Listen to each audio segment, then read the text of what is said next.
think in the preface to the story of you, I talk about how I had these experiences as a teenager. Then I think there's two things that can happen. You can shelve them away, and I think a lot of people do that for various reasons, but maybe the big reason is that it's painful almost because then you're confronted with what you're missing and maybe how you're lost. I had this thing where that's what really started the search for me, because what the hell was that? And why is it gone? That was the big question. The worst that can happen is you put it in the subconscious and close it down because it's too painful to confront.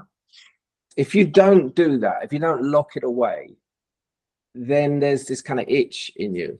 Like, what the hell was that? And why did I have to lose it? Do I have to lose it even? It could be true that you're just at the whim of life to give it to you or not. And whoever is living this life that's just your luck of the draw.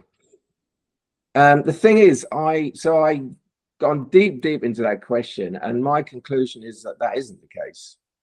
Because in the play of life between the relative and the absolute, we also play a part. Now, it's not really us playing that part, because that is the absolute doing it. But in the relative level, the play looks like somebody having an intention and a question and following that question and going into it. That's life too.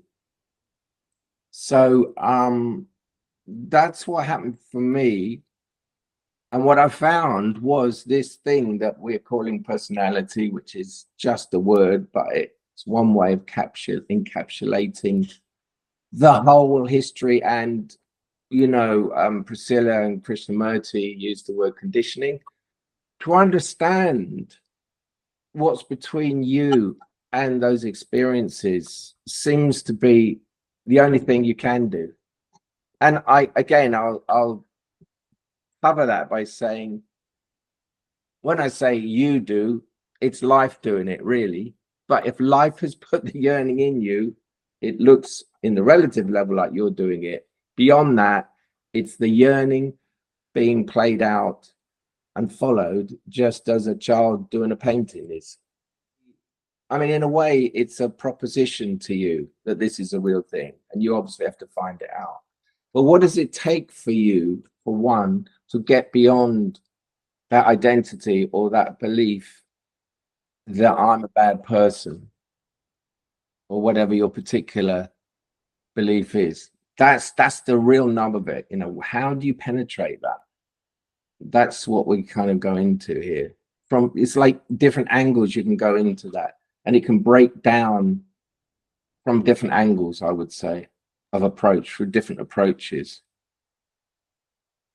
Just having the experience of an opening breaks it down, at least momentarily, sometimes fully for a period of time. But then you're back to the big question: when it leaves, why did it leave? If that's my natural state, why is it leaving? Well, what's that about?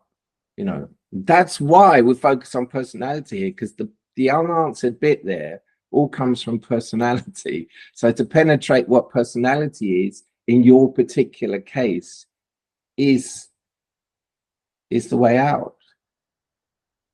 Or I prefer to say the way in, really. Way out of personality, but the way into life, to a different life, a life without the suffering of personality.